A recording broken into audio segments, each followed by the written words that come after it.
Hello, guys, and welcome to another episode of the Full Time Whistle Co. Video series. Today, we have two new guests with us, Uzair and Rohit, who are going to join us as we dissect the action over the past weekend. Guys, could you just introduce yourselves and, just tell us which clubs you support so we can kick things off? Yeah, sure thing. I'll Uzair? go first. Sure, Oh, Rohit, sorry. go ahead. Yeah, Yeah. go for it, go for it. Yeah, so it's all very obvious who I support. So I've been a Chelsea fan for more than a decade. And Okay. yeah, like that's all I've known. I started supporting them ever since my brother started watching Chelsea back in 2009. And all this craze started after the Euros. And then the World Cup came in 2010 when I think Mm-hmm. football really took off. Mm-hmm. So yeah, I've been a Chelsea fan since then. And it's an exciting time to be a Chelsea fan right now. Yeah. With a fresh transfer looming in about which we'll talk about later. Mm-hmm. Yeah. Okay, perfect. And you, Uzair? Yeah, hi guys. I'm Uzair. I support Liverpool, and I've been a Liverpool supporter ever since I'd say 15-16 season. With Mm-hmm. and right after Klopp came, which he brought along all his so-called fans, and like it's been a good time to be a Liverpool supporter, especially for the past 30 years, I'd say at least. But yeah, Okay, perfect. As we were talking about Liverpool, Uzair, what a weekend for you guys. I mean, yeah, what a absolutely weekend. incredible performance. So I'll just let you take over. As a fan, what were you feeling? Bobby Firmino back among the goals, killing it. What do you think? Yeah, so it was a disappointing weekend last time, and it was pretty clear that we needed a good start and like a fresh start right from the blocks, and that Mhm. started really well with like the third-minute goal from Diaz, and then it followed really well with like Elliot scoring right after that, and like that really set the tone for the rest of the game. So right after that, Liverpool really never looked like they wanted to put their foot out the pedal, and like they Mhm. just kept going and going, and like by halftime it was around 5-0, which is pretty. It's like flabbergasting really. And then second half they just came out of the blocks again, just scored right after the second half started, and like yeah, Firmino got two goals. Really good performance from him. Which like when people say Firmino, when the way Firmino plays, the whole team clicks. You could really see that happening yesterday, where he got like Mhm. two goals and three assists. It's like it just goes for him without show. So yeah, but like even though we've scored nine, I'd say there's still a few issues that need to be solving, especially with the midfielder department, which is Mhm. yeah, it's been lacking ever since the season has started. Let's say. Yeah, as you mentioned, the midfield issues, Rohit. What do you think about the midfield options and them suffering with all the injuries? Do you think they still need another midfielder, or what would you have done in the situation?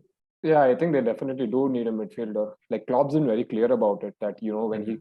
wants to get a midfielder, only wants the right piece that could fit in the puzzle and not just another player that could possibly be a Hmm. backup. And then so, and they were really unfortunate with Thiago's injury. Like his entire time has been plagued with injury. Like last season, you obviously saw him skyrocket, and then again the start of the season he's been injured, and then Fabinho as well. And I think this was very evident in the United game because Hmm. surprisingly United like pressed from the front, and Liverpool was really struggling to play the ball through the middle. Like they were going towards the flanks on either Hmm. sides, and there you could really see a lack of experience from Elliot, and obviously with Henderson with all his experience, but even he couldn't do too much because he was like a lone man Hmm. uh, fighting against the Sharks with all of the pressures from either side. So yeah, I Hmm. really do think they need a midfielder. And Devashish, what do you think? Because personally, of course, this is an absolutely incredible result. But, at the start of the season, I personally felt like Bournemouth were one of the teams that were destined to go down. Do you think this performance is Liverpool, sort of turning a corner, or do you think this is just going to paper over the cracks, the issues that Liverpool have faced in the past two games? Is this just papering over the cracks, or is this, just gonna be a fresh start for Liverpool? No, it's not going to be a fresh start. I would rather have 9-1-0 wins than one Mm-hmm. 9-0 win. And Mm-hmm. what happens is, Rohit mentioned it, they missed that progressive verticality. Like Liverpool over the years have played vertical football a lot, using that false nine player and then Mm-hmm. overloading the flanks. and a lot of that has been done successfully due to a false nine, but also a number 6. And I will, like, till the end of my life now, I'll never understand how and why Klopp dropped Fabinho. On our website, I wrote the tactical analysis article, and in that article, I mentioned that out of nowhere, Fabinho was dropped. And Liverpool over the years have been very successful due to one thing, and that is structure.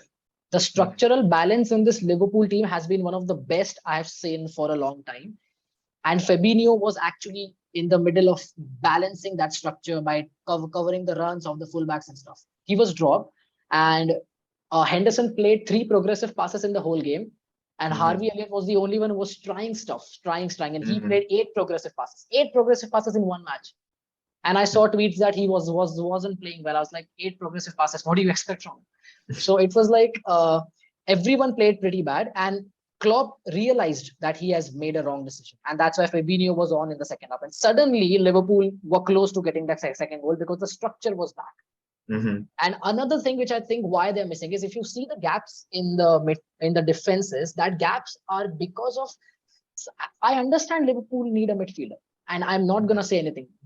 And just before saying my next point, I'll make one thing clear. I'm probably the biggest Klopp fan you can ever find. You will probably not find a bigger Klopp fan than me, and that is the reason why I'm going to blame him for this, because I don't expect these kind of mistakes from him. Disappointment comes from expectation. So what happens is, Trent has been very successful down that right hand side because Henderson covers him, and Fabinho is in that position so that Henderson can cover Trent. Trent goes forward. You put Harvey Elliott on the right side. You know Gomez is not fit. You know Konate is out. You know you are struggling defensively. You know you don't have your natural midfield, and you drop the most trustworthy midfielder. And you then blame press conference. You blame FSG for not signing a midfielder. There is something that Klopp has to take responsibility for, and I'm his biggest fan, and I want him to take responsibility for the situation. They need a midfielder. They need a new midfielder, but the current squad they have is good enough to beat Palace, to beat United, to beat Fulham.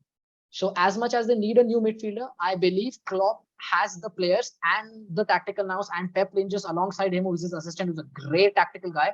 They together can do big things. But if they need a midfielder, yes. But if it's going to be a panic buy, because I'm seeing they're linked with one midfielder, then second, then third, and then fourth, and all of the 4 midfielders are completely different kind of midfielders. So what are you looking at? Don't make transfers like Man United. Don't just go out and sign anyone. Liverpool are known for proper recruitment. So Ruben Neves is a good signing. Bellingham is a good signing. But then just don't go out and sign Cordner Lima from RB Leipzig. You know what I mean? So they need a midfielder. But I also think that this 9-0 win, people are overestimating it. And my prediction is that the next game is against Newcastle. They will draw that game. So let's see what happens. So yeah, speaking of the next game, I noticed that Nunez has completed, he served his suspension. And with no, he Bobby Firmino serves No, he's out. after He's out for Newcastle. Newcastle. He plays for weekend, Yeah. He's out for the Newcastle. No, just for them, if say Firmino continues his good performance, puts in a good performance against Newcastle, would you expect him to be dropped for Nunez, or do you see Nunez, sitting out and sort of having to make his way back into the team? What do you think that sort of dynamic is going to be between Klopp, Firmino, and Nunez? I think Firmino will keep his position because, like, Klopp is known to ease his new signings in. Even though Nunez is a very big signing, him starting Fulham was a big worry because Firmino was injured. He had no other choices to start Nunez. So he was proved wrong, and I'd say Nunez needs to learn a lot more about the league, keep his head a bit more calm. So I'd say Firmino will still keep his place because Klopp is known to trust his old players and a lot. So I think he eventually ease Nunez in. Okay. And the other thing, that I felt has been an issue for Liverpool this season has been sort of Van Dijk's form. Like, he doesn't look like that, imperious Rolls Royce of a defender. I don't know what the issue is, but it's just him sort of standing off shots or not being at his imposing best. So, Rohit, what do you think the issue could be? Is it just form, or do you think could it be the absence of Matip what do you think the issue could be there? See, on one side, I do think it could be the absence of Matip because, like, for the majority of last year, I mean, and their title-winning season, Matip was the mainstay. But then he's also comfortable playing with Joe Gomez. But like Devashish rightfully said, like Joe Gomez is, I mean, he's also back from a long layoff, if you remember, from last season and the season before that. And so that could also be one place where they're probably lacking chemistry a little right now. It sounds weird to say that because they've been playing for years together, but when you constantly chop and change, I think that could be one reason. And I also feel like, I don't know if it's a personal thing or if it's just a tactical thing, but I feel like somewhere along the back line, the fluidity is missing. Like you obviously see Van Dijk being good on the ball, but when he's has to run back, and like you said, he's being very static, like we noticed the game against United. But yes, I think it's a little too early to be sure about whether he's lost his imperious form or whether it's just a small dip. So I think we need to be a little more patient, and yeah, that's what I think about it. I think overall it was like, of course, it's like a great, almost a historic result. I think at the end you're just frustrated they didn't score one more and just make it a perfect 10. And on the FPL front, obviously it was really disappointing to see Liverpool score 9 and Salah not get a goal, or I think he got an assist, but I don't know if he had got no any. Oh no, he got goals 0 at all. returns. Great. Yeah. Perfect. Imagine Blanked getting 0 returns in a game where they scored 9. 9 goals. Yeah. Okay. So, from one winger who sort of disappointed as another who really sort of finally is delivering on his, big move this summer. Sterling, he scored a beautiful brace to, secure a win in pretty difficult circumstances that Chelsea found themselves in. So, Rohit, what are your feelings, at the end of the game? What are your thoughts on the game? I was left incredibly frustrated, and that's the overwhelming feeling that I've been having for majority of Chelsea games since the second half of last season.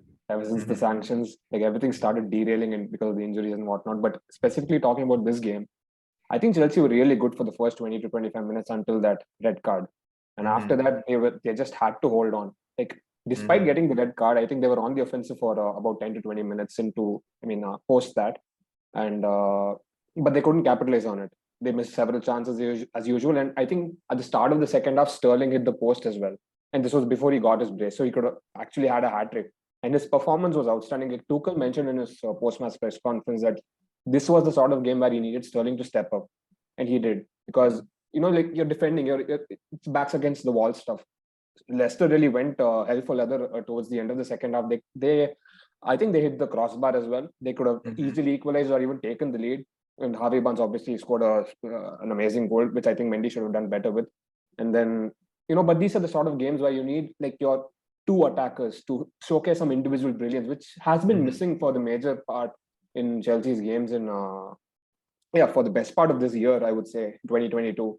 So finally, it's nice to have a signing that's actually, delivering and not just going off of stats saying, okay, he's completed so many passes, he's done so many dribbles, but he's actually providing output, which is the most important thing, which the likes of Mount, Havertz, Pulisic have lacked in recent months, I would say. Okay.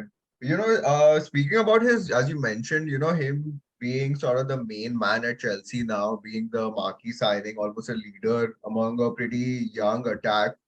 Devashish, what do you think about Sterling getting this role as compared to his role at City, where he was certainly an important player, but he wasn't the main man? Do you think Sterling is ready to take on this responsibility? Do you think he's gonna deliver? And ultimately, will this be a signing that finally like pays off for Chelsea in the attacking front after so many huge signings who sort of missed and flopped at Chelsea? Do you see this one being a big hit? This signing will depends what big hit means for everyone. So, we can all have our different expectations and definitions for what is a big hit. But what happens is, the Sterling move is quite similar to Gabriel Jesus move. Like both were very good, but both were not favored by Pep for various reasons, and both have moved away and are now doing very well because now suddenly they have went to clubs where they are, the big players, the experience, the winners as they're coming in. At City, they were juniors, they were not respected. Their style of game was an issue. Pep had his issue with the players.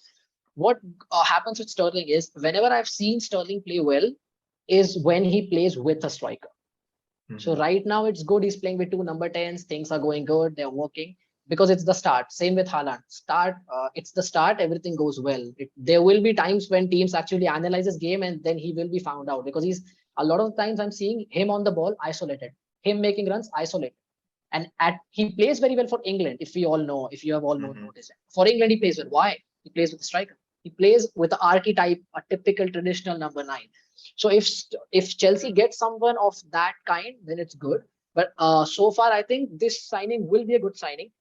For me, I expect him to get anywhere around 15 goals. If he does that much, for me, it's good. Now, if someone expects him to get 20, it's their expectations. So for me, 15 goals is enough. And 15 goals means he's a good signing because you cannot expect a winger to get 25. If you're expecting that from Raheem Sterling, there is an issue with your expectation. I expect him to get 15 goals and 8 to 12 assists. Like that's what I expect from him playing alongside Havertz and Mount. And I think a lot of this he won't turn Chelsea season. Like if Chelsea are gonna make it from third position to first or challenge for the title or go really hard in the Champions League, Sterling will not make a huge difference in that because I am seeing some very terrible mistakes from Thomas Tuchel. I don't know why he's playing Ruben Loftus-Cheek as a wing back. Like the guy is half good to play in the midfield and he's playing him a right wing back. Like when you look at the game against Spurs, Reece James scored the goal because Reece James' position was changed and suddenly Reece James was in space. And Reece James is very good in this final third area. His crossing is excellent, his shooting is excellent, his passing is excellent. And I get what he's doing with Loftus-Cheek. I've noted it all. Like they turn to a back four in possession, which gives them an extra man in the midfield. But it absolutely destroys the structure because Reece James wants to get forward. He wants to attack. He cannot attack. So there is very structural imbalance that is created due to Thomas Tuchel's tactics. But he's very lucky because in the Leicester game, Leicester could have scored 3. They could have. Like it's a very lucky result which they've got. So I expect Chelsea to have a very fine season. Sterling will be a very good player for them, but I don't expect anything massive that just because of like Jesus has elevated Arsenal. Sterling is not going to elevate Arsenal. Chelsea. He won't elevate Chelsea. He will just be a very good addition. And then I expect them to have a good season. Okay. Looking at, as you mentioned, Chelsea's midfield options, Uzair, do you think they're well stocked in midfield? Because, looking at Kante, I feel like he's coming to the end of his time because he's been really ravaged by injuries. And when he plays, he's great, but, he doesn't seem to have the engine he had. And, of course, that happens with age. And Jorginho, personally, like, I don't see what he really does, but that's just my opinion. And with Gallagher and Loftus-Cheek, do you think that's enough for Liverpool, for Chelsea's midfield, or do you think they should go and sign someone? What do you think? Yeah, I feel like the midfield has kind of been in like a suspect region at the moment. Kante also recently with his injury has been it's been a problem for Tuchel, and he hasn't really found his perfect uh what do you say midfield, I'd say. And yeah, Jorginho, like you said, I feel he's very suspect. And then what do you say? Loftus-Cheek, you can see that he doesn't trust him enough to play him in the midfield as he plays him as a wing back.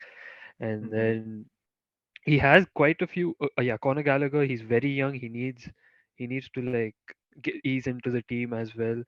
And yeah, the other issue I feel with Chelsea is Mendy's dip in form. He's been really bad ever since the end of last season also, and he hasn't shown the same class that he had at the beginning of last season and before that when they won the Champions League. Champions So League, yeah. yeah, these few issues need to be resolving, or that, and like the traditional Chelsea number 9 cause needs to be resolved ASAP. I'd say, yeah. And I just just like adding, to chip in Sorry, with go ahead, on the Rohit. midfield. Yeah, I just like to chip in on the midfield thing. Like I'm quite, I have mixed feelings about it actually. At the start of the window, I didn't want Chelsea to sign another midfielder because I thought we had enough. But that was primarily just me being optimistic, thinking that Kante would stay fit. and he put all his injury woes behind. And he started the season off brilliantly. To be honest, like he had a really good game against Everton, despite Chelsea not looking really fluid in the first game. But against Tottenham, he was brilliant. He went into forward positions. He was doing amazingly well, and then everything looked rosy because Jorginho sometimes he's a one-dimensional player. He's good when in possession, and even when you're not in possession, he's good if you have to close down players, but he's not good tracking back and things like that because of the lack of physicality in his game.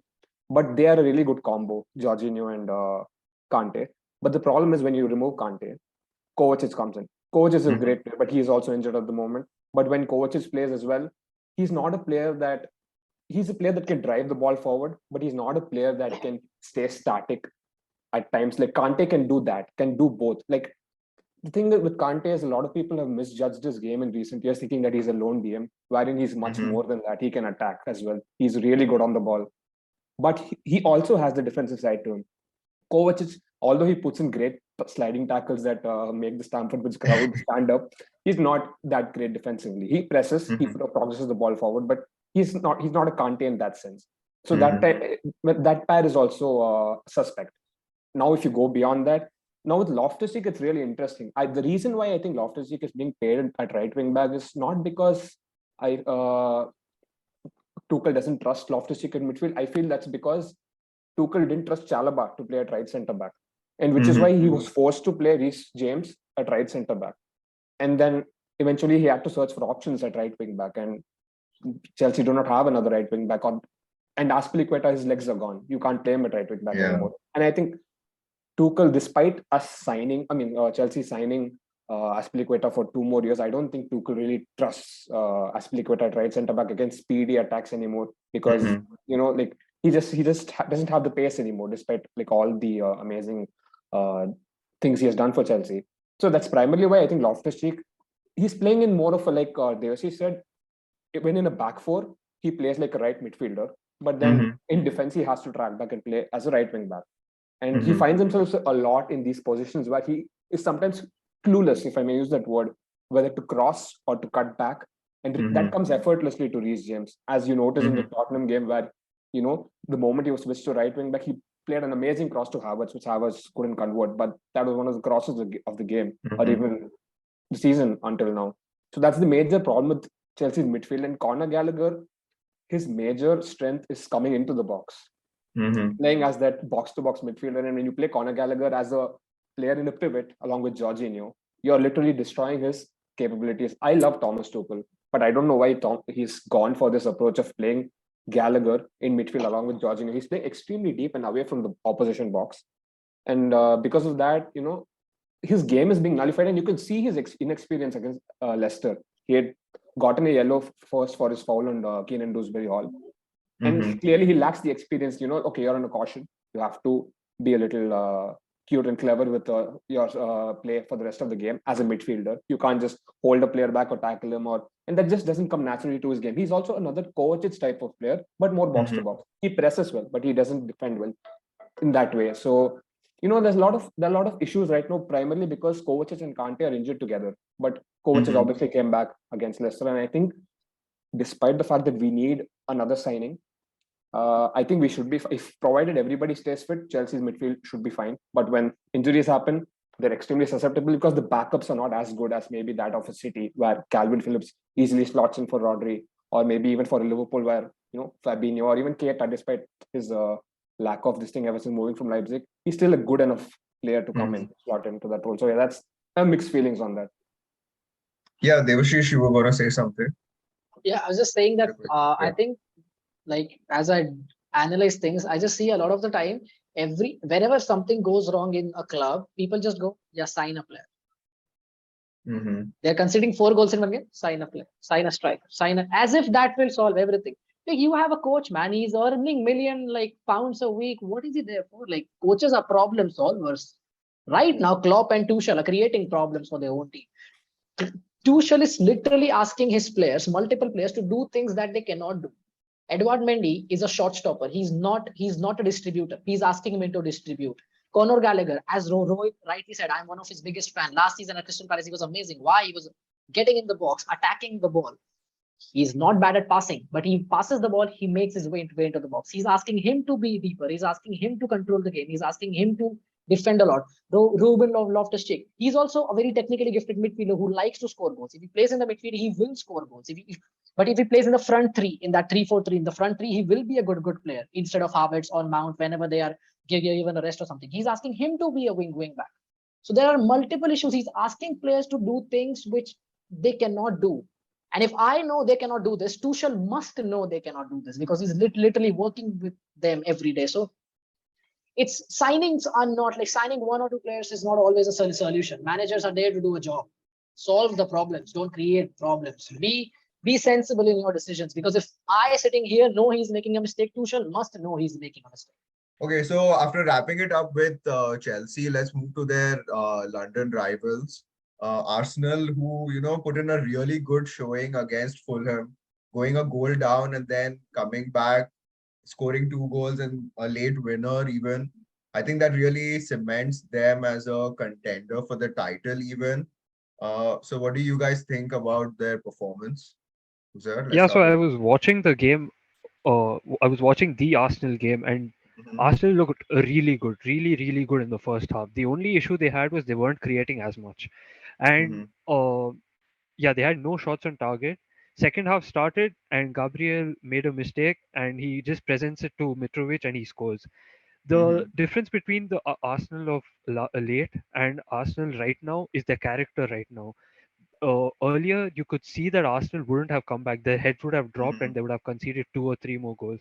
The thing I love about this Arsenal side is their mentality to go again. Their character really showed, especially Gabriel when he scored the winning goal. And he got the headlines for himself. He saved his team and he got the 3 points and he secured everything. And the thing that impresses me the most is when they go a goal down, they want them wanting to come back. I haven't seen uh, teams do that other than Liverpool and City, especially when they're going a goal down. So this really cements their position as like title contenders is initially right now for like yeah. Okay, Devashish, what do you think? I like Arsenal a lot. I'm enjoying watching them, and if I enjoy watching a team, they must be good, So what happens is, they're a good team, but and I'll say something, people will be like, why I'm being so negative, and that's because I don't support any team. But why it's not a negative thing, but it's a test which I want them to go through, and I'm waiting for their first loss.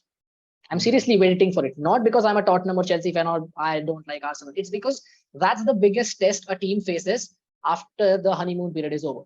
So right now they're winning great. And against Fulham, I saw a different Arsenal, as Uzer very rightly said. They went behind. I was like, yeah, now it's fun. Now it's fun to watch. But suddenly they got players in the box. They were, winning the second balls. Odegaard is just brilliant. Like he's taking the captaincy as good as I've seen any Arsenal player in a long time.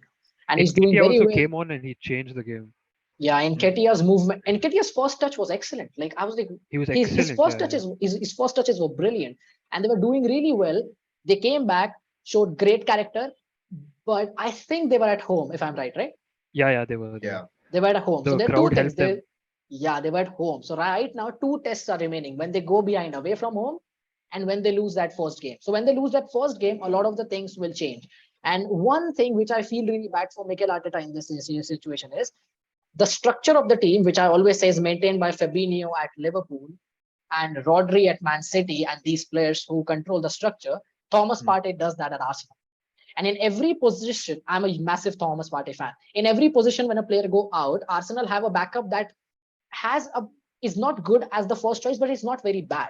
But what happens is when Partey goes out, the player which comes instead of him is a massive level down. Like Elneny is very energetic, but not that intelligent and not a great passer. Sambi Lokonga is another one, but again, experience and that staticness, that sense of control is not there. Xhaka is not good without the ball. So when I saw the lineup, I saw no Thomas Partey. I was like, yeah, I'm gonna watch this game. I was not gonna watch. I was like, yeah, now I'm gonna watch this game. I canceled my plan. I watched the game. They did really well. So I'm waiting for that first loss. They're not gonna win the league. They're not gonna challenge for the league until Christmas. They will be third or fourth, and by the end of the season, I still think Chelsea and Spurs will finish above Arsenal. But I hope that they that they finish in the top 4, because Mikel Arteta now deserves a lot of praise. October will like really test them. I think they have like 9 games in the span of a month, and they Wow. really don't have a backup for Bukayo Saka right now. Bukayo Saka getting injured is a really big worry for Arsenal fans right now. That's it. Correct. And Rohit, like before I say my piece, why don't you go ahead? What do you think? Did you watch the game? What do you think about Arsenal this season?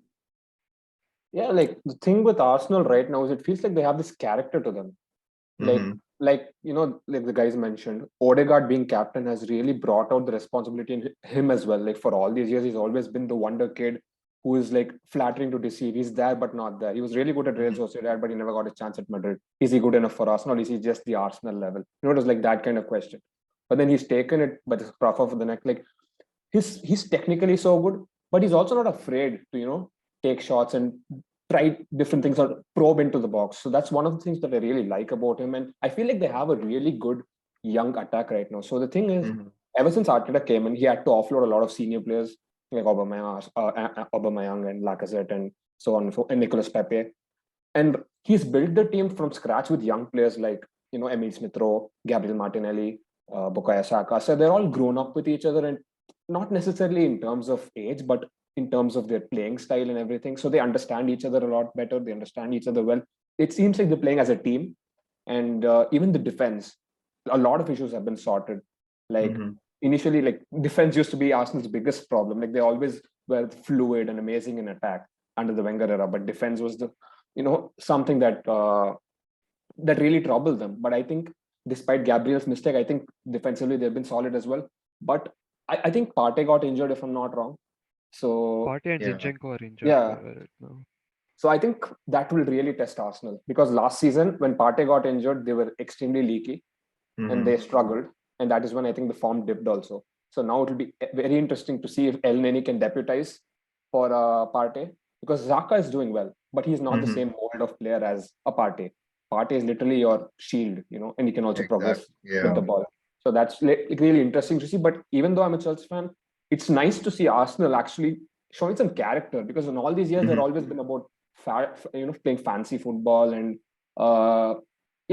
and unrest among fans. But right now there's some fire about them, and I'm a little scared. And as you mentioned that the real character, I feel even like Arsenal as a fan base, I think over the past few years they've become sort of a meme, like the whole AFTV, and they're being outraged at pretty much everything, and one loss and they're calling for the manager's head. I feel like this season, going into the season, there was a lot of positivity, and the team has really delivered for them so far. And I really agree with what Devashi said about them facing their first loss, because I remember when Pep came to the Premier League, he also started off with I think 3 or 4 wins, and then they faced Tottenham, and then it sort of all went to shit, and that's when really they started to understand what the team needed to do to be successful in the Premier League. So that's why when I agree, once we get into the thick of the season and once the Europa League kicks in, I think that's when we'll really see if this squad of really young players who, although they are young, I feel like they've already been through a lot of adversity, especially through last season, through the incredible lows, highs, and then, sort of a little low of them not finishing in the Champions League. I think that really helped them, and the additions that they've made are pretty much spectacular. So I think that's really a solid start from them. And I think they trusted the process and it sort of worked, I think. I think up next, finally, we're going to cover City. Devashish, I have to call you up on this. You mentioned, I think ever since we started this, Devashish has doubted Haaland's ability, and there he is.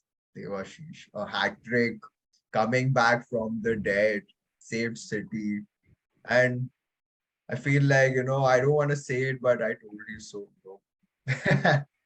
What do you think about the game, Devashish? What do you think about Haaland City, coming back from 2 goals down again? What are your thoughts on the game? Yeah. So just clearing one thing, I didn't doubt Alan's ability. I doubted his relationship with Pep, which I still doubt. And which adds his playing style not getting suited to Pep's playing style and the personality issue. That's what I doubted. Like Haaland must be a good player. That's why he's there and I'm at my home.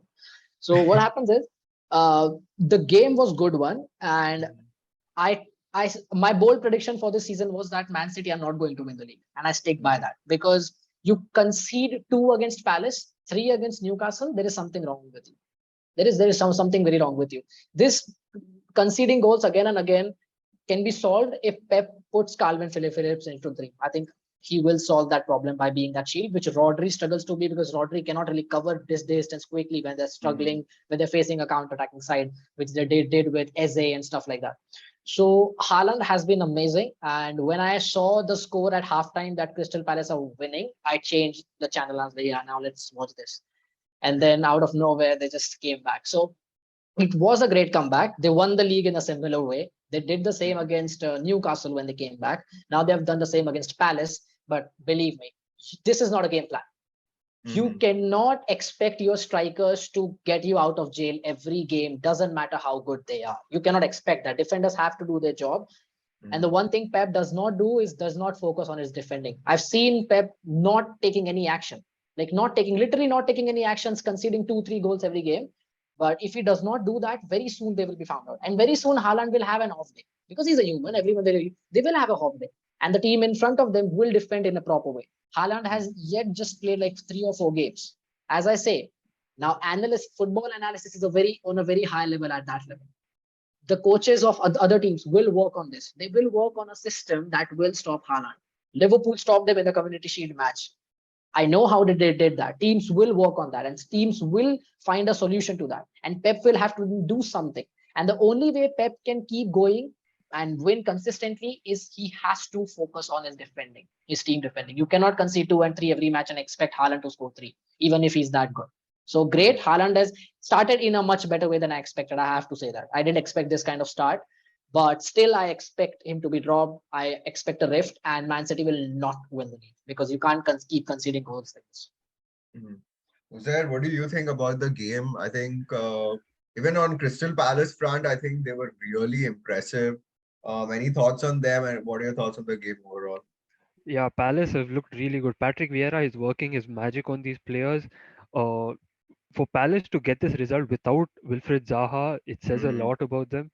And even against Liverpool, Palace played really well. They had a clear game plan, sit back and hit us back on the counter. They executed that well against City. And the other issue with City is they're really bad at set pieces. Both the goals they've conceded were from set pieces. And City at the moment they just lack that intensity in set pieces. They lack that height. Or just the 2 centre backs just can't cover for everything. And yeah, it's been an issue right now. But yeah, like Devashi said, he doesn't back City to win the league. Yes, but I don't see anyone else winning the league at the moment because we have a few midfield issues and no one else is really up to the level to challenge us and City. But yeah, I just don't see City without Haaland were anyways winning the league.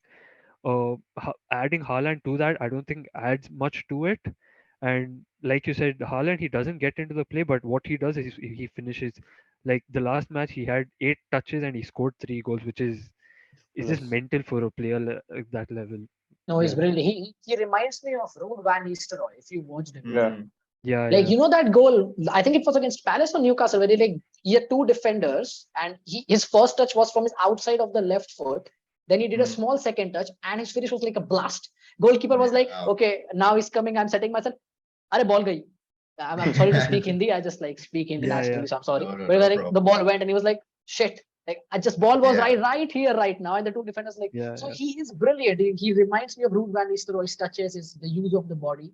But yeah, that's great actually. He's very good. Yeah, what about you, Rohit? What are your thoughts of the game? Yeah, so I actually have a question to the City fans and to you specifically. So do you think like Calvin Phillips will come into play some later on in the season? Like I know Pep is stubborn to play 2 holding midfielders like both Rodri as well as Phillips, and I don't think he will do that, especially with Gundogan and Silva as well. But do you think somewhere down the line, Phillips could feature? I think the thing with Calvin Phillips is that I think, when people look at signings, they only think about what impact will they have on the lineup. While I think, the signing of Calvin Phillips in a way is to raise the floor of the team. Like, if Rodri goes out, now instead of having an aging Fernandinho who's on his last legs, we sort of have a young midfielder who's, hungry to come onto the field, and he offers a different dimension to the midfield. Because if you think of Rodri, he's more of a, the Spanish CDM, like the Busquets mode. He's not really physical and imposing. You'll not see him, sliding around, making a lot of tackles. But that's what Calvin Phillips brings to the team. He's really good on the ball. We've seen, he's under the tutelage of Bielsa. He's really good on the ball. He can spray passes really comfortably. So that's not going to be an issue at all. I think it's just having that option in the team. You may say it's greedy to have a, sign a 50 million, 40 million midfielder just as a backup option. But win the Champions League, I think that's the holy grail for City ultimately. And if it is 40 million, if a 40 million midfielder is what gets us through those tense Champions League games, if we had Calvin Phillips, filling it at right back instead of Fernandinho, we City could have already had a Champions League one. So I think it is about just adding the final touches, and that's what I feel Calvin Phillips brings to the team. Now going back to the Palace game, I think just one thought about Crystal Palace. I think in the first half they absolutely were insane. Their game plan, they came, it may seem sort of anti-football to sort of sit back, but you do what you have to do to win the game ultimately. And their game plan was perfect. They absolutely clogged the middle of the park. City had all the width, but even with Haaland, he had usually three players around him, and even for his height and physicality, he couldn't really get into the play. But in the second half, I think I don't know if it was the second goal or the third goal, the one he scored, the header. I think that is the quintessential goal that we needed. That is exactly the kind of goals that we needed him to score. And in these tight situations, I think, it's pretty weird that to see City concede so many goals, and it is unlike them. But I think if we find ourselves in this situation, like, you have to figure it out. And if we have a 6-foot beast who's just hungry to score goals, I think, well, that's all you need on that front. Yeah, like the reason why I asked that question was I feel like City, not just with regards to Pep, with in relation to tactics and stuff. I think with all the multiple title wins, the team has grown together wherein they have this character in them, like to come back in games. Like they always used to do that. But I've been waiting for years and years now for someone to prove me wrong. And okay, maybe Crystal Palace is leading 2-0, it'll stay 2-0 or it'll become 3-0. And to see the score go from 1-2 to 2-2 and to 3-2, and then eventually Haaland getting his hat trick. It just talks of City's character, and I feel like they are a proper title-winning team now. It's not just Pep's brain work. Like before, everybody used to give credit to Pep. Pep's tactics. Like you put anyone into the City team and Pep will win the league. I actually disagree a little. I feel like right now the City team has grown so much together that it's not just it's not like anybody is a cog in the wheel. They're probably one of that era-defining teams. They're not probably, they're multiple field title winners.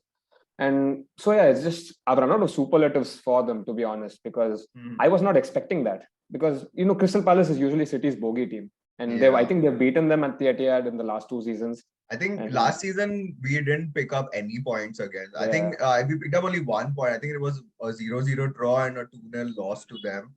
So I think they have been our bogey team. I think I think when you mentioned that it's not that anyone can walk into the City team and be successful. I think it is any of Pep's players, the player that he picks and he thinks can walk into this team and function. I think those players can come in, and I think he has identified an issue that we had, that the City's midfield right now, even with Rodri being the defensive presence, he's not really, as I mentioned, he's not really the hard tackling type of player. And I think, honestly, Calvin Phillips has been signed for those tough games that we have, be it against lower league oppositions who just sit back and are difficult to break down, or those Champions League games where things are really tight. And I think Pep's idea is to always have two players for every position. And the CDM was a position that we did have Fernandinho, but we did suffer when he played. There was significant drop off when Fernandinho played in Rodri's position. And this season with Calvin Phillips, I think that's not going to be an issue anymore. You could see that also last season when Vinicius just belted this Exactly. Fernandinho That's face exactly also. what my point was. That, Yeah. especially like, when you get deep into the season, you will have injuries, and there are going to be a lot of minutes available for him. And, with the Premier League having another cup as well, there are a lot of minutes to give around to players. And yeah, he may not feature right now when we're just playing, a game or two games a week, but soon when all the competitions start together, you will see a lot more of him. So just adding on to Yeah. that, Yeah. just one thing. It's not an idea to have two players per position. It's a luxury to have two players per position, because I think any coach would love to have that. And one of the reasons why I like Pep Guardiola, it's not like I don't like him, but I think one of the reasons why I've never been a huge fan of him, or why I've never studied him, like I've studied Klopp, I have books about him, I've wrote articles, I've studied so many coaches. Carlo Ancelotti is one of them. Jose Mourinho is one of them. Why I haven't studied Pep that much is because the amount of luxuries he has had is actually, I just cannot study him for that, because you go to Bayern Munich, you sign Dortmund's best players, Mario Götze, and you sign Lewandowski, you sign Mats Hummels. You literally sign their best players, then you win the league. Then you come to Man City, then you have two players for every position. And I just want to see him in a slightly struggled situation, like Klopp has been, like Jose Mourinho with Porto, with Inter, with the second time he won the league with Chelsea. He wasn't. So I want him to win the league when he doesn't has the best team in the league. To win the league when you are not the best in the league is slightly a challenge. I'm not saying it's very easy for him to win the league, but I just want to see him in a slightly difficult situation, slightly not having this, just like signing players, and it's like it just ruins the enjoyment for a new neutral fan. I think, personally, I think, Pep is the greatest manager that at least I have ever seen. And I think, as you mentioned, I do agree that he has had his choice of players. But I think what Pep really does is he takes a player who is an 80 out of 100 and he makes them a 95 out of 100. Klopp, he might be take average players and make them good. I think Pep takes good players and makes them great. I think if you see what he's done with the likes of Kimmich, he plugged him out of nowhere, and he's right now, I think he's one of the best CDMs or midfielders in the world. He was able to convert Lamb. He moved him around, made, of course, I think we can all say Messi is a generational talent. He's the greatest player ever, but without Pep, I don't know if he would have reached the heights he reached under Pep. So I think even with Sterling, for that matter, if you see him, if you see Aguero, the way he moved him around, what he's done, what he achieved with Sane. If you see Sane since him leaving, I don't think he's been as successful. With Cancelo, what he's able to do with him, I think uh, that's what, as I mentioned, what I think Pep's ability is to get something special out of players and, make them do things that we've never seen done before. Even I think he's come to the Premier League and he has changed the Premier League. While Ferguson came and dominated the league, I don't think he changed the way football was viewed in the country. Even if you see the way he managed teams, when he was at Barcelona, he had most of the teams that went to the national team, they won the World Cup. He went to Germany, he had most of the German players in his Bundesliga team. They sort of adapted his system to the national team and they won the league. They won the World Cup. You saw England not do it and they suffered, of course, because they have Southgate, who's a pretty average manager for that matter. But I think I do agree that he has the luxury of, signing the best. But when he came into management, I don't think he's ever been unsuccessful anywhere he has been. Of course, I feel like winning the Champions League is a bit of a lottery because, you know, like anything can happen over in one match, anything can happen. But when you see his performance in the leagues are where I feel you test the greatness of teams because winning one match, any team can beat any other team over one match, but doing it over a year, over 38 games, you have to be the best team to win the league. And you see his record across his time in England, in Germany, in Spain, he has been incredibly successful. But yeah, I do see a point that, it may seem that he just signs the most expensive players, spends a lot of cash, but I think I think everyone has to spend money to win trophies. It is impossible to assemble a great team without great players, but I feel that Pep is able to add that extra magic and sort of make those good teams truly era-defining teams. So yeah, I think that sort of brings an end to the first section of our podcast. There was over the weekend we've seen a lot of VAR decisions that have once again sort of crept up and taking the attention away from the great football on display. So Zaid, do you want to kick us off with one of the controversial VAR decisions? Yeah, one decision that I just can't get my head around was the United handball that they weren't given. McTominay literally started playing basketball in the D box, and they haven't been given a decision, which is really weird. And I don't know, it just makes no sense. Mhm. But yeah, that was one decision. I feel this will I think it's go funny like how get it right. I don't Yeah. know. I saw a lot of tweets saying that Howard Webb was back in the league or he's back among the referees or something of that sort. But United, classic United getting all the decisions in their favor, and them luckily they just sneaked a 1-0 victory. If the penalty was given, it would have been back to Crisis. square one for Ten Hag. Yeah. Yeah, Rohit, you want to say? Yeah, no, I'm just saying that it would have gone back to crisis mode all over again after their win against Yeah, Liverpool. exactly. And I think the other decision that was really controversial was Fabian Schär's tackle on Neto. I think that was another, really high on his shin. And, you know, uh, I don't want to say I agree with Arsenal fans, but I do have to say if that was Xhaka, it would definitely have been a straight red. And the commentators even mentioned that the VAR had a look and they said that it was just a yellow card, which is absolutely baffling. And apart from that, I think the third really controversial one, and there were two controversial decisions in the City game. The first one was it's sort of the goal that was not given for Crystal Palace. Rohit, do you want to just take us through what happened there?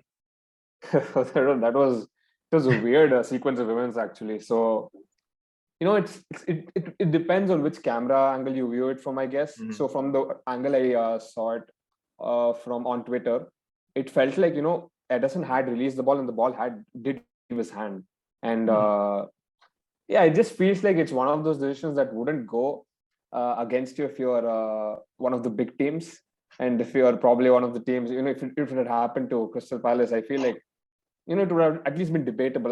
That decision has just been swept under the rug, and it's like so. Yeah, it just. Hmm. But I guess like you said, from another camera angle, probably you need better technology. I guess I've noticed that these days when they zoom in through all these shots, it isn't crystal clear. Even with the offside lines, they've come up with this new thing where the actual lines drawn by the refs should not overlap with the lines drawn by I think the broadcasters, and only then if it's offside. But even that is not clear enough. So what's offside, what's not offside, what's a foul, what's not a foul. Like everything is absolutely blurred at the moment, and every year you see refs on TV talking and supporting and defending fellow refs saying, "Oh no, but it's due process. We're Yeah. just going by the rules." But it's getting worse and worse, and I think something really needs to be done about it because it's reducing the quality of the league, in my opinion.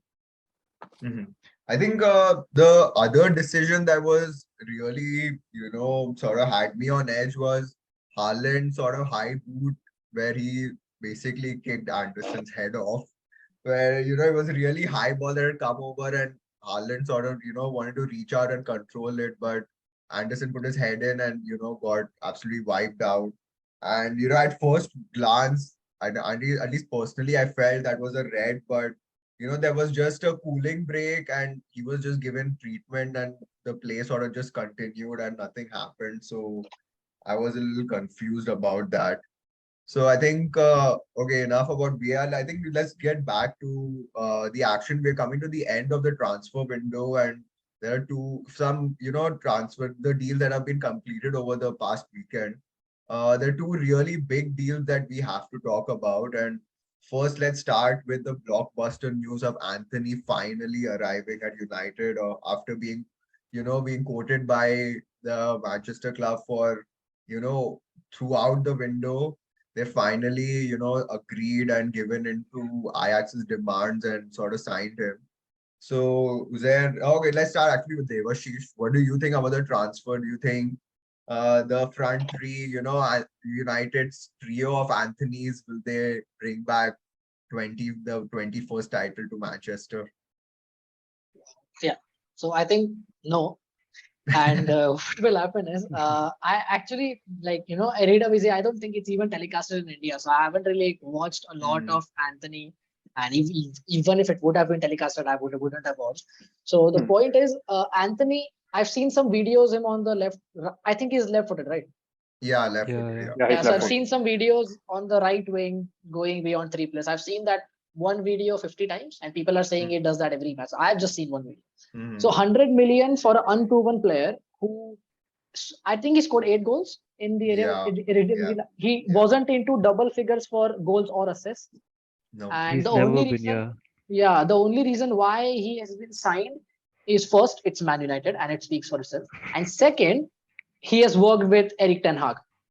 So the only way how I can make it make sense is because if I worked with a player, then I am more confident in getting him. But for 100 million, I don't know how well it would work. And I don't think he's going to improve them massively. They signed Sancho, who was much more proven. And I've seen every time Sancho plays from the right wing, he's a good player. Every time he plays from the left wing, he looks confused. He's not as productive as he is. So you're almost now sacrificing Sancho, putting him on the wing that he doesn't really like, and getting Anthony on the right wing, who is not proven. Ralph Ragnick spoke the truth. That's why they sacked him. Someone said United are signing a Brazilian Jeremy Lynch, which was really funny. Rohit, what do you think about this move? Do you think that, he's gonna tank, or is he another Ten Hag, master strokes, gonna come in and sort of score like 20 goals? I think Ajax is the real winner here. They've taken United to the cleaners. A player from the Eredivisie going for 100 million is just ridiculous in my opinion. And this only, like Devashish said, this would only happen at United. They've totally ripped them off. Like, Anthony might still be a good signing for them. He might still be a good player. Let's not say signing. He might still be a good player who could probably do a Bruno and rejuvenate the squad and give them the necessary fire up front. But that price tag is always going to weigh heavily upon him. This is what United always do, They always make a mistake or mess their own windows or their own seasons up with signing players that have this heavy price tag or heavy reputation on them. They did that with Maguire. They did that with Ronaldo, with the reputation that comes in with him. And now they've done that with Anthony. The spotlight is totally going to be on him. I think the only saving grace for Anthony is that I don't think he is the most expensive signing, right? He's tied with Grealish. So, they're not going to, every article is not going to say, the most expensive defender and the most expensive attacker. So that's one thing that's saving him. Now, with respect to Erik ten Hag, I feel like he is doing what he can. He knows a set of players he's worked with. He's gone to his trusted set of players from Ajax and he's trying to sign them. Ragnick was totally right. United not having a director of football and not having a clear plan, they've been totally shafted in recent windows. So the problem is that they're not going for players that would suit them in 5 years, 10 years. They're not going for the long-term plan that someone like a Liverpool did. Liverpool bought players not just because Klopp wanted them, but because they actually, the director of football and the people working, the scouts, they saw a vision. And so they went for players like who, it's not like Klopp would have handpicked Salah and told, I want Salah. Obviously, he's gone through data. And that's something that's not happened in United. United always hire and fire. Like right now, in the last few years, they're hiring and firing. They sign a manager, they absolutely entrust the manager. They give him, these small little gifts or sign your players, but then the manager leaves in 1 or 2 years. What then? Like there are players still left from the Mourinho era that they're trying to clear. Then the players left from the Ole era. Now they're, players will be left from the Ten Hag era. Maybe if he fails in 2 years, what do you do with these players? And the next manager will want to sign the next 100 million player. So it's like a never-ending cycle where they're just trying to get players that suit the managers and not the team and not the vision that they're looking at. Like that's the entire problem with United at the moment. It's like a much deeper-rooted problem, and it's not an Eric Ten Hag problem or a recruitment. I mean, it's a recruitment problem. I don't think it's a player problem or a manager problem. Yeah, it stems from that. So actually, just adding on to that, Man United, the owners and the board of directors, they cannot handle someone speaking the truth. So as soon as Mourinho spoke the truth, out. As soon as Ragnick spoke the truth, get lost. And now Ten Hag will, for some time, will and Ten Hag is an elite level manager. He's Champions League. He almost got to the final of Champions League. He's an elite level manager. So very soon, if things go wrong, he will also speak, and then they'll sack him as well. What I just cannot understand is what's going to happen with Sancho. Like people are saying he's going to play from the left. No, he cannot play from. I've seen him on the left. He's terrible. So I don't know what's going to happen with Sancho. They needed a midfielder. If you have 100 million, why not Ruben Neves from Wolves? Why not Ruben Neves? Did you look at the goal he scored? And he's an excellent midfielder. He brings goals. And if not Ruben Neves, just go and But get don't you think like Casemiro sort of covers that issue for them? At least may not be for the long term, but at least for the next 2-3 years. I think if I'll finish it here. If you ask Ten Hag in an ideal world, he wouldn't want Casemiro, not a Ten Hag kind of player. I think he's a Man United signing rather than a Ten Hag signing. And Anthony is a Ten Hag signing and not a Man United signing. And I think also exactly nailed on the head, man. It's like one signing is Ten Hag signing and another signing is United signing. There's no cohesion, Hi, Costo. The Casemiro deal is actually ridiculous if you think about it. They're paying like 70 plus for his entire thing, and they've signed him on a 5-year contract. He's already 30 years old, and I don't know. It just makes no sense. And the tweets were saying Casemiro is, Carlo Ancelotti said, Casemiro is moving to Man United for a new challenge. Yeah, like challenge is the right word. He's getting almost double the salary, and I think it's for the 4-year contract, right? 4 or 5 years, yeah. 5 years. So you're giving a 5-year contract. It's a 5-year guaranteed money for a player who is not going to be on his best after the next 2 years. So Casemiro has seen it, man. He's won the Champions League. I can earn the most money I can take out of this club, and it's like the new challenge. It's a challenge, It's a challenge because when you earn a lot of money and you don't play, it's a challenge from the media. So that was the challenge he was actually talking about. So let's see what happens. One final thing is so like it's so weird to me how United have been chasing Frankie de Jong for the entirety of the window. And then they suddenly shift to Adrian Rabiot. And then now they want Casemiro. So Casemiro was not plan A, clearly. Or else they would have wrapped that signing up. And they're not even the same profile of players, which is what staggers me even more. Like there is no clear plan. It's just, okay, we need a midfielder, satisfy the fans, maybe consult the manager. But that's about it. So yeah. No, that's what I said actually. So when you actually lagged in between, Costo, you just missed, I think you missed something. I just said it. Casemiro is not a Ten Hag signing. He's a Man United signing. And Anthony is a Ten Hag signing. Yeah. Like, they've done like it's a mess. Everyone chooses players. Okay. I think with that Anthony deal wrapped up, Rohit, we saw that Chelsea confirmed another defensive signing in Fofana, and he's going to complete his medical and be arriving soon. What are your first thoughts on the signing? I really like the player, but I'm not sure of the price tag. I feel like, a lot of the good work that Tuchel did with Chalobah last season and bringing him up and out of nowhere, because Chalobah was supposed to go on loan to Valencia. It was almost done, and out of nowhere, he played in the Super Cup, and then he had a great first half of the season. In the second half of the season, obviously, as the right centre back, he did make some mistakes, but that's the same thing that happened with Fikayo Tomori. He made a few mistakes and he went on to Milan and he won the league, won the Scudetto there. So I just hope, in the search of getting this premium player, they're not losing all of the good work that's been done. I am a big fan of Fofana, in fact. I like him. I feel like he's the perfect profile of player for Chelsea. But again, you have a player there in Chalobah who you could have developed, who you could have trusted. But now, and there are mixed signals coming out of the Chelsea camp as well. Like initially, they wanted to send Chalobah on loan, I think. And then they played him against Leicester, and now they suddenly want to keep him. So I'm not sure what's going on there. But strictly talking about Fofana. So remember earlier in the show, I talked about this right centre back thing where Reece James had to fit, and I think Reece James just cannot play at right centre back anymore. Not because Reece James cannot play there, but because we need Reece James at right wing back. We desperately need him at right wing back, and because of that, I think that's why Tuchel went all out to Todd Bowley, and and told him probably we need to get Wesley Fofana, even if it becomes a world record signing. I'm not sure if it's a world record for a defender yet, but yeah, it could probably be with add-ons. So looking at it from a player perspective, he's 21 or 22. Yes, he did go through a horrible injury last season and he came back, but it's still early enough in the career. Azpilicueta went through an ACL, I think, early on in his career, but he still turned out to be a legend for Chelsea. So it's not like, that's going to completely deprive a defender. I feel like that's more in the case of forwards where, they lose that yard of pace. But for defenders, I feel like tactical nous and positioning is what matters more, readability of the game. And I think Fofana really has that in abundance. And so Tuchel has been very clear since the start of the window. Despite signing Sterling initially, he said he wants his defenders. He had to replace Rudiger. He had to replace Christensen. Now, Rudiger, Koulibaly is a direct replacement. Maybe not in terms of, the type of player, but yeah, he is essentially a direct replacement at left centre back. You have to also realize that Thiago Silva is aging. And, you signed Cucurella, fine. Cucurella is probably like a hybrid. He can play at left centre back and left wing back. But how do you replace Silva in a year's time? You have to replace Christensen. Both are ball playing centre backs, like, at the center of defense. So I think, although Fofana is not the exact profile, he has a lot of these qualities. He's really good on the ball.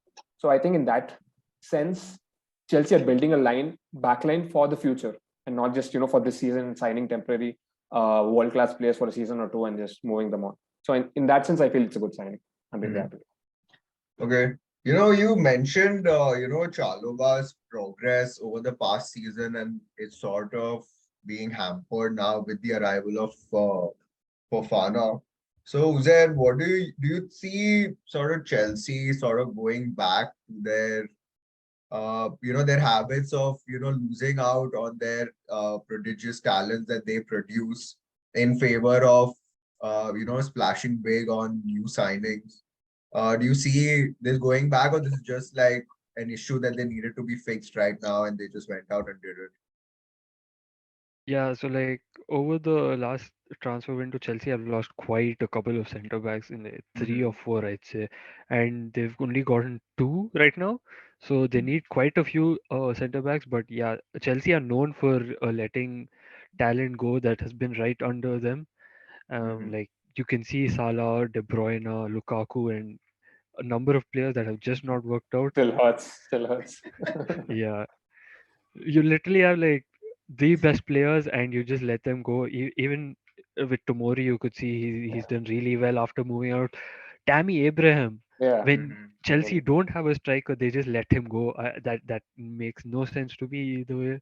But yeah, Chelsea have had a knack of letting talent go. But no, I don't think it actually depends on Chalobah's what do you say, his patience and how he's sees the project going on with Tuchel. But yeah, only time will tell this. I don't know. Yeah. Devashish, what are any final thoughts on the transfer? Do you think it's a good move for, like, I think it is finally 70 million plus 10 million as add-ons. So I think it'll match Maguire's move. So do you think it's going to be a good move? What are your thoughts on this? It's a good player, and I think it's a perfect player. He's proven. He was excellent at Leicester, so I don't think there is much jeopardy there. That will he fit in? Will he be a good signing? Will he be good in this situation? In that situation, he's good in all of this. He's a very complete player. He's a proven player. He's played in the Premier League, and I think he played in that final of the FA Cup against Chelsea when I think Leicester beat Chelsea. So I think he's very proven. In the modern day, I just cannot justify money in football. So if anything happens, it's very hard to justify money. So I'm not going to really speak on that because it's very hard. So he's a good player, perfect player, suits Chelsea. But I think, as you said rightly, money hampering young talents, money hampering the progression of your own national. of the same nationality players from the same country. You're forcing them to go out and you're bringing people from other country and paying for them. So this is not just hampering Chelsea, this is hampering football. Managers are not given time. Just imagine if Mikel Arteta would have been sacked before and they would have got someone like Brendan Rodgers or someone, Arsenal would have been in a worse position. Klopp had a bad first year. He would have been sacked. Now where Liverpool are. Same with Pep. Pep had a bad first year. So money in football is now hampering everything. It's not giving time to human beings because human beings naturally need time to adapt and get better, but they are not given that time. They just went out and signing players. And what this takes out of football is a very important is a very important thing in football. And that is one of the reasons why I don't feel connected to any of the club and why I feel connected to Indian football more is this takes the romanticism out of football. What about the romanticism? Like you are signing players and you're getting the best statistics, best data. Data statistics are quantifiable. The important things in life that matters are unquantifiable. It's the love, it's the romance, it's the connection with the players which actually matters. And what happens is you let the players go out. Now, Chelsea fans, there's a Chelsea fan, if Rohit knows him, Rory Jennings, he speaks on the kickoff. One of the most famous Chelsea fans. He had, and every Chelsea fan had a connection with Tammy Abraham, had a connection with Mark Guay at Crystal Palace, Kayo Tomori. They had connection, they had love there. They were ready to give them time. They had connections with Frank Lampard. And what is what? No, we need success for now. We'll let them go. And like this, it takes out the romanticism, the hard work, and that feeling of allowing people to improve that belong to that culture. They bleed the Chelsea blue, but you let them go somewhere else. It makes sense in terms of success, but it doesn't really make sense in a lot of different ways. But it's a good signing. It's a great player. Okay, I think finally just the last transfer we'd like to cover today is the move for Renan Lodi from Atletico to Nottingham Forest. So as we saw, guys, Nottingham has just come up from the championship, and I think they've spent close to 150 million now. What do you guys think? Is this just gonna be like a streets won't forget lineup of them, just signing these random players and putting them together into a team which ultimately gets relegated and sees financial doom and gloom for this club? Or do you actually see them, staying up and sort of establishing themselves in the Premier League? What do you guys think? Uzair, let's start with you. Oh, Rohit, let's start with you. What do you think? No, first of all, I'm a really big fan of Steve Cooper. I think he's done really well. Like his season with Swansea, I believe, where he took them to the playoffs but couldn't get into the Premier League. I think 2 or 3 seasons ago. It was a really underrated season for them, and I thought, okay, maybe he's just a one act. You see a lot of these championship managers, they do well for one season, just go off the rails. But then he did it again with Nottingham Forest. He's brought a historic team back to the Premier League. So with the Renan Lodi signing, I'm not sure if it's a Steve Cooper signing or if it's a Forest signing. I think the new owner is ready to spend. And we saw how that went for Fulham a couple of seasons ago. They brought in a number of players like Anderson. They brought in great players. Like individually, they're great players. Anderson is doing amazingly well at Crystal Palace. And they brought in Anderson. They brought in, several other players as well. Who just I think that window they had signed close to like 12 or 13 new players, which is close to, Nottingham also. I think now they have 15 new players. Correct. I think they have 16. Yeah. It's crazy. So that's the thing of so I'm not sure, whether this is driven by Steve Cooper or this is just driven by an ambitious owner who wants to, spend money on the problem and trying to stay in the Premier League. I'm not sure whether it'll work because you can ask Fulham fans and I'm pretty sure they'd not have chosen that route. So it's interesting. It remains to be seen what happens. I think they'll probably just stay in the Premier League by the scruff of the neck. But Renan Lodi is obviously a good signing, but he also needs to acclimatize to the league. He has played for a big team in Atletico. Although they play in a defensive style of football, which is probably more akin to Nottingham Forest style of football, he still needs to. He's not someone who can immediately come and change Forest. I think Lingard is a good signing. So had Renan Lodi been a signing from the same league, it would have been more suitable for Forest's profile. Maybe Renan Lodi would have been a better signing for a bigger club, maybe like Arsenal or City or whatever. But yeah, in terms of that, that's what I feel about it. Guys, any thoughts on the Nottingham transfer moves? What do you think? So the one problem or teams that come up from the championship they face is that the quality in Premier League is high. It's very, very high. And for them to stay on top, it's a major task. And one thing that they need is incoming players to help them like overcome this. You can see that Forest are helping, Forest owners helping them to stay up. Fulham have also signed a couple of players.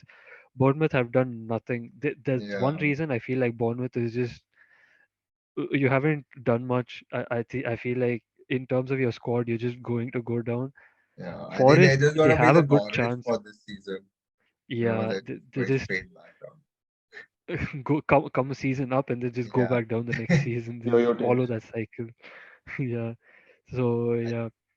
Yeah, I think like I really like commend the owners for backing the manager, but the only thing I'm worried about is that now if the manager is unable to get them to working together, they will go back to the championship with a Premier League squad with their their finances are going to go for a complete toss because their revenues are going to shrink massively. So I think on the Lodi front, at least the one smart thing they really did was getting him on a loan first for 5 million with an option to buy for 30 million. So if in the worst case scenario where if they get relegated, at least he's just gonna go back and the club hasn't taken on his wages and his signing him permanently. Uh so yeah, guys, any final thoughts on these transfers? Anything you wanna speak about? Yeah, so Nottingham actually, it's they have spent a lot of money, and it does feel a bit weird. It feels like what Fulham did a few seasons back, and there was another club who did that. I think Hull City was one club who Mm-hmm. spent and went down. I remember a few years ago. But what they've done is in their squad, they have signed a lot of players, but they're players who know the Premier League apart from Renan Lodi. So their goalkeeper, Dean Henderson, brilliant. Steve Cook. I've watched. If I don't know if you know this, but Eddie Howe was at Bournemouth for 5 seasons, Yeah. and I was Mm-hmm. I'm one of the biggest fans of Eddie Howe, and his Bournemouth team was. I was a Bournemouth fan back when he was in the Premier League with Bournemouth, and Steve Cook was a great player for them. Jesse Lingard is undoubted talent. Morgan Gibbs White is another great player who came to India for the under 17 men's World Cup back in 2017 and had a great performance here. He's an excellent player. Nico Williams is another excellent wing back, and wing back is the perfect position for him because he struggles as a fullback. So he gets forward, he takes shots. Morgan Gibbs is wide. As I said, the coach is really good. On the bench, they have got Wayne Hennessy, who is a proven Premier League player. Sheku Mm-hmm. Kuyate, who has had great seasons with West Ham and Crystal Palace, Palace, yeah. another very good suited to the Premier League. Emmanuel Dennis. Dennis, yeah. Emmanuel Dennis last season for Watford was excellent. He destroyed a lot of defense with his movement and stuff. So they have got quality players. And if things go wrong and they sack Steve Cooper and they get someone in and they get a new manager in, one thing they've got is they've got a squad which a lot of managers would want to have. So a lot of the Mm-hmm. time, like with Norwich was a kind of club. If you sack the manager, a lot of the managers would say, "I don't want to go to Norwich, man, because that's Yeah. not a good squad." At Nottingham, you've got adaptable players. You can play a back four, you can play a back five, you can play a back three. You can change a lot of Mm-hmm. things because proven Premier League players, good quality players. So I don't think Nottingham will go down. Steve Cooper will keep them up, and if things go wrong, they will bring a new manager in who will keep them up because of the quality they've got. Okay. I think I really Their transfer window is almost better than Man United's transfer window. Mm-hmm. I think I really agree with you on the point that they have signed, sort of proven players. I think the only transfer which, sort of raised my eyebrows and, got me worried as to, what's really going on was the Morgan Gibbs White transfer for like 45 million. After yeah, he did have a good season in the championship, but I mean, surely for 45 million, they could be, just be more creative and, sort of go out, look out in Europe and sign 3, 4 talented young players for that price. But apart from that, I do agree with you. And I think, yeah, I think that's about it for this episode. We've covered a few of the big games, the transfers, the VAR controversy. And yeah, we'll catch you guys next week. Thank you. Bye bye. Thanks, guys. Take Bye care. bye.